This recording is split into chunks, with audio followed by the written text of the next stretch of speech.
नमस्कार बच्चों, इकोनॉमिक्स अड्डा में आप सबका स्वागत है। आज हम लोग प्रायद्वीपीय भारत की नदियों के बारे में विशेष रूप से डिस्कस करेंगे। दामोदर नदी छोटा नागपुर पठार से निकलती है और यह नदी छोटा नागपुर पठार को दो भागों में विभाजित कर देती है। एक भाग को हजारीबाग का पठार कहा जाता है और दूसरे भाग को रांची का पठार कहा जाता है। छोटा नागपुर पठार के सर्वोच्च चोटी को पारसनाथ हिल कहा जाता है। छोटा नागपुर पठार से दामोदर नदी निकलती है तो यहाँ पे एक डैम का निर्माण किया गया है। 1948 में यहाँ एक डैम का निर्माण किया गया है, उसे दामोदर घाटी परियोजना के नाम से जाना जाता है। यह छोटा नागपुर पठार है। यहाँ से नदी निकलती है छोटा नागपुर पठार से, दामोदर नदी। और यह नदी छोटा नागपुर पठार को दो भागों में विभाजित कर देती है। एक भाग ये है, दूसरा भाग ये है। एक भाग को रांची का पठार कहा जाता है, जहाँ रांची शहर स्थित है, और दूसरे भाग को हजारीबाग का पठार कहा जाता है, जहाँ पे हजारीबाग, रामगढ़, बोकारो और धनबाद शहर स्थित है। और यहीं पे एक डैम का निर्माण किया गया है। यहीं पे एक डैम का निर्माण किया गया है 1948 में। उसी को हम दामोदर घाटी परियोजना कहते हैं। उसके बाद यह नदी आगे की ओर बढ़ती है और झारखंड के बाद यह पश्चिम बंगाल में प्रवेश कर जाती है और पश्चिम बंगाल में जाकर ये हुगली नदी से मिल जाती है। हुगली नदी से मिल जाती है और हुगली नदी से मिलने के बाद यह बंगाल की खाड़ी में जाकर गिर जाती है। दामोदर नदी छोटा नागपुर पठार से निकलती है और यह नदी छोटा नागपुर पठार को दो भागों में विभाजित कर देती है। यह नदी झारखंड में बहते हुए पश्चिम बंगाल में प्रवेश करती है। झारखंड से बहते हुए पश्चिम बंगाल में प्रवेश करती है और यह हुगली नदी में जाकर मिल जाती है। दामोदर नदी हुगली नदी की सहायक नदी है। 1948 में इस नदी पर पनबिजली परियोजना यानी हाइड्रो पावर प्रोजेक्ट दामोदर घाटी परियोजना शुरू किया गया। यह स्वतंत्र भारत की सबसे पहली परियोजना थी जो अमेरिका के टेनेसी नदी के आधार पर इसको बनाया गया था। दामोदर नदी को अमेरिका के टेनेसी नदी घाटी के आधार पर इस योजना का निर्माण किया गया था। पश्चिम बंगाल के दुर्गापुर में स्टील प्लांट जो स्थित है वह दामोदर नदी के किनारे ही स्थित है। दामोदर नदी की सहायक नदी बराक नदी और कोनार नदी दामोदर नदी की सहायक नदी है। दामोदर नदी में अधिक प्रदूषण होने के कारण इस नदी को, दामोदर नदी को, जैविक मरुस्थल कहा जाता है। स्वर्णरेखा नदी, यह नदी रांची से 16 किलोमीटर दूर स्थित नगड़ी गांव के रानी चूहा नामक स्थान से निकलती है। यानी स्वर्णरेखा कहाँ से निकलती है? स्वर्णरेखा नदी निकलती है रानी चूहा नामक स्थान से निकलती है और झारखंड में बहते हुए नदी उड़ीसा में प्रवेश कर जाती है। उसके बाद पश्चिम बंगाल में प्रवेश करती है और उसके बाद यह बंगाल की खाड़ी में जाकर गिर जाती है। स्वर्णरेखा नदी है, नगड़ी गांव से निकलती है। नगड़ी गांव के एक जगह है रानी चूहा, वहाँ से निकलती है और झारखंड, पश्चिम बंगाल, उड़ीसा होते हुए बंगाल की खाड़ी में जाकर गिर जाती है। इस नदी पर, स्वर्णरेखा नदी पर, जमशेदपुर शहर स्थित है। यानी जमशेदपुर स्टील प्लांट स्वर्णरेखा नदी पर स्थित है। ये महानदी छत्तीसगढ़ के दंडकारण्य पठार के सिहवा पर्वत श्रेणी से निकलती है और यह छत्तीसगढ़, मध्य प्रदेश, उड़ीसा होते हुए बंगाल की खाड़ी में जाकर गिर जाती है।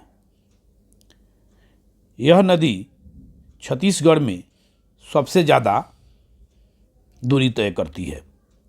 इस नदी में अनेक सहायक नदी आके मिल जाती है, जैसे जोंक नदी, सूखा नदी, सोंडू नदी, शिवनाथ नदी, बोराई नदी, सहदेव नदी, मांड नदी, केलो नदी, ईब नदी, तेल नदी, ये सब नदियाँ महानदी की सहायक नदी हैं। महानदी अपने आसपास के क्षेत्र में पीली मिट्टी का निर्माण करती है। तो पीली मिट्टी चावल की खेती के लिए सबसे उपयोगी मिट्टी होती है, इसलिए छत्तीसगढ़ को चावल का कटोरा कहा जाता है। महानदी पर ही उड़ीसा में एक डैम का निर्माण किया गया है, जिसे हीराकुंड डैम कहा जाता है। महानदी दंडकारण्य पठार के सिहवा नामक पर्वत श्रेणी से निकलती है। यह पर्वत श्रेणी छत्तीसगढ़ में स्थित है। महानदी छत्तीसगढ़ राज्य की सबसे बड़ी नदी है। महानदी छत्तीसगढ़ की सबसे बड़ी नदी है। यह प्रायद्वीपीय भारत की तीसरी सबसे बड़ी नदी है। प्रायद्वीपीय भारत की सबसे बड़ी नदी गोदावरी है, दूसरी बड़ी नदी कृष्णा है और तीसरी बड़ी नदी महानदी है। महानदी की लंबाई 851 किलोमीटर है। यह छत्तीसगढ़, मध्य प्रदेश, उड़ीसा होते हुए बंगाल की खाड़ी में जाकर मिल जाती है। उड़ीसा में इस नदी पर हीराकुंड बांध का निर्माण कराया गया है। यह बांध भारत ही नहीं विश्व की सबसे लंबी बांध है। इसकी लंबाई 4.8 किलोमीटर है। इस बांध का निर्माण प्रथम पंचवर्षीय योजना में कराया गया था। महानदी बेसिन में पीली मिट्टी पाई जाती है। पीली मिट्टी चावल के लिए अत्यधिक उपयोगी मिट्टी होती है, इसलिए छत्तीसगढ़ को चावल का कटोरा कहा जाता है, यानी धान का कटोरा कहा जाता है। महानदी का सबसे ज़्यादा विस्तार छत्तीसगढ़ में हुआ है। महानदी को उड़ीसा का शोक कहा जाता है। जब महानदी में अत्यधिक मात्रा में पानी आ जाती है तो उड़ीसा में बाढ़ आ जाता है, इसलिए महानदी को उड़ीसा का शोक कहा जाता है। भारत में महानदी को हांगहो नदी कहा जाता है। हांगहो नदी चीन की नदी है। हांगहो नदी भी चावल के लिए प्रसिद्ध है। यह नदी अपने आसपास पीली मिट्टी का निर्माण करती है, इसलिए भारत का हांगहो नदी महानदी को कहा जाता है। हवांगहो नदी चीन का नदी है और इसे चीन का शोक भी कहा जाता है। इस नदी के बेसिन के चारों ओर पीली मिट्टी पाई जाती है, जो चावल की खेती के लिए अत्यधिक उपयोगी होती है। गोदावरी नदी त्र्यंबक पठार से निकलती है और यह नदी में परवारा नदी आकर मिल जाती है। इसके बाद महाराष्ट्र में ही इस नदी पर एक डैम का निर्माण किया गया है, जिस डैम का नाम जैकवाड़ी बांध है। उसके बाद पेनगंगा और वेनगंगा एक साथ मिल जाती है। इनके संयुक्त धारा को प्राणहिता नदी कहा जाता है। प्राणहिता नदी आकर गोदावरी नदी में आकर मिल जाती है। उसके बाद गोदावरी नदी में इंद्रावती नदी आकर मिल जाती है। मंजारा नदी भी गोदावरी की सहायक नदी और यह आकर गोदावरी नदी मिल जाती है। मंजारा नदी पर ही एक डैम का निर्माण किया गया है, जिसका नाम निजाम सागर बांध है। उसके बाद वारधा नदी गोदावरी नदी में आकर मिल जाती है और ये नदी धीरे धीरे आगे की ओर बढ़ने लगती है। जब सभी नदी एक जगह एकत्र हो जाती है और सभी नदियों का पानी एक जगह एकत्र हो जाता है, बंगाल की खाड़ी के आसपास आकर सारे पानी एक जगह एकत्र हो जाता है, उस जगह को राज सुंदर कहा जाता है।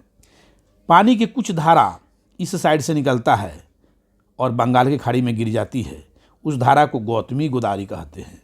और इस साइड से जो धारा पानी समुद्र के यह पानी इस साइड से जो पानी बंगाल की खाड़ी में गिरती है उसे वशिष्ठ गोदावरी कहा जाता है।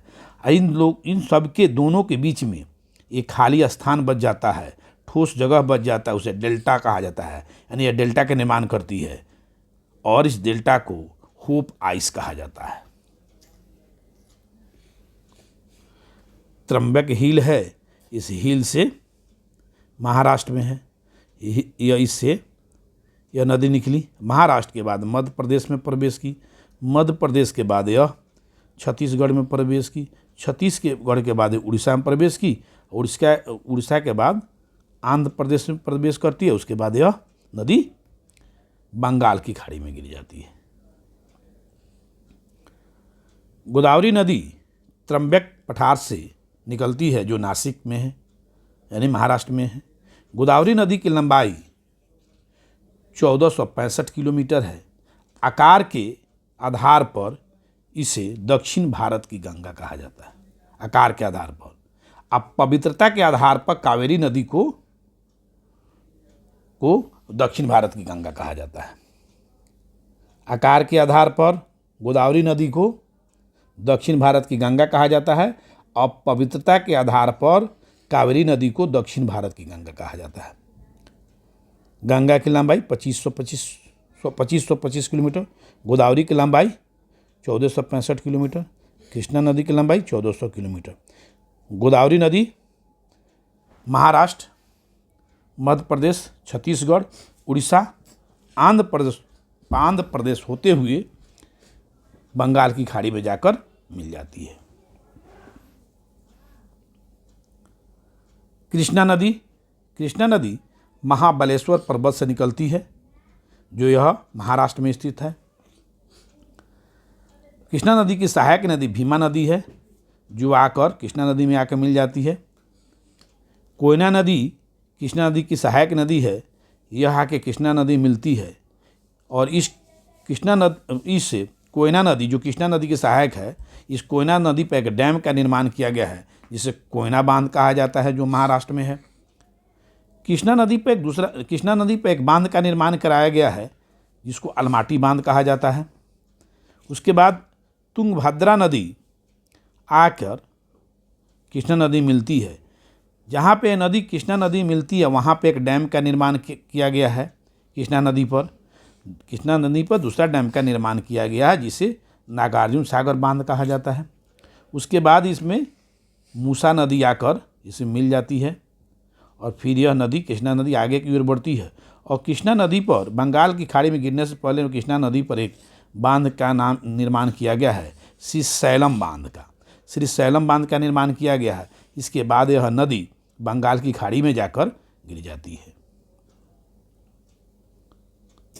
कृष्णा नदी महाराष्ट्र के महाबलेश्वर से निकलती है। महाराष्ट्र, कर्नाटक, तेलंगाना, आंध्र प्रदेश से बहती हुई बंगाल की खाड़ी में जाकर गिर जाती है। इसकी लंबाई 1400 किलोमीटर है। कृष्णा नदी की सहायक नदी कोयना नदी, दूधगंगा नदी, तुंगभद्रा नदी, घटप्रभा नदी, मलप्रभा नदी, मूसी नदी, भीमा नदी, ये सब नदियाँ कृष्णा नदी की सहायक नदी है। कृष्णा नदी के किनारे विजयवाड़ा शहर स्थित है और मूसी नदी के किनारे हैदराबाद शहर स्थित है। हैदराबाद शहर स्थित है मूसी नदी के तट पर। ये महाराष्ट्र है, महाराष्ट्र निकली, महाराष्ट्र के बाद कर्नाटक में प्रवेश किया, कर्नाटक व आंध्र प्रदेश में प्रवेश किया, आंध्र प्रदेश के बाद यह नदी बंगाल की खाड़ी में प्रवेश कर गई।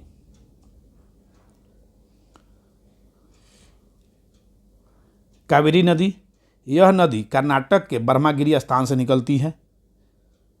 ब्रह्मगिरी स्थान के ताल कावेरी नामक स्थान से निकलती है। यानी कर्नाटक में यह कावेरी नदी कर्नाटक में स्थित ब्रह्मगिरी पहाड़ी के ताल कावेरी नामक स्थान से निकलती है। उपयोगिता एवं पवित्रता के आधार पर इस नदी को दक्षिण भारत की गंगा कहते हैं। कावेरी नदी प्रायद्वीपीय भारत की एकमात्र सदाबहार नदी है, जिसमें सालों भर पानी रहता है। बाकी कोई नदी में सालों भर पानी नहीं रहता है, लेकिन कावेरी नदी में सालों भर पानी भरा रहता है। कावेरी नदी में कर्नाटक पर शिव समुद्र बांध का निर्माण किया गया है। कर्नाटक में कावेरी नदी पर। अब तमिलनाडु में कावेरी नदी पर मैटूर बांध का निर्माण किया गया है। कावेरी नदी कर्नाटक तमिलनाडु होते हुए बंगाल की खाड़ी में जाकर गिर जाती है। कावेरी नदी की सहायक नदियाँ हेमवती नदी, स्वर्णवती नदी, भवानी नदी, अमरावती नदी, कवानी नदी, सिमसा नदी, लक्ष्मण तीर्थ नदी, लोकपवानी नदी, ये सब नदियाँ कावेरी नदी की सहायक नदी है। कावेरी नदी की लंबाई 805 किलोमीटर है। कावेरी नदी जल विवाद दो राज्यों के बीच में है, कर्नाटक और तमिलनाडु राज्य के बीच में कावेरी जल विवाद है। कर्नाटक है कि कर्नाटक के बर्मागिरी पहाड़ से पर्वत श्रेणी से निकलता है। कर्नाटक के देखिए कर्नाटक के बर्मागिरी पहाड़ियों से निकलता है। उसके बाद यह नदी आगे की बढ़ता है और यहाँ पे शिव समुद्रम बांध का निर्माण किया गया है। उसके बाद आगे बढ़ता है, यहाँ मैटूर बांध का निर्माण किया गया तमिलनाडु में। उसके बाद यह नदी बंगाल की खाड़ी में आकर गिर जाती है।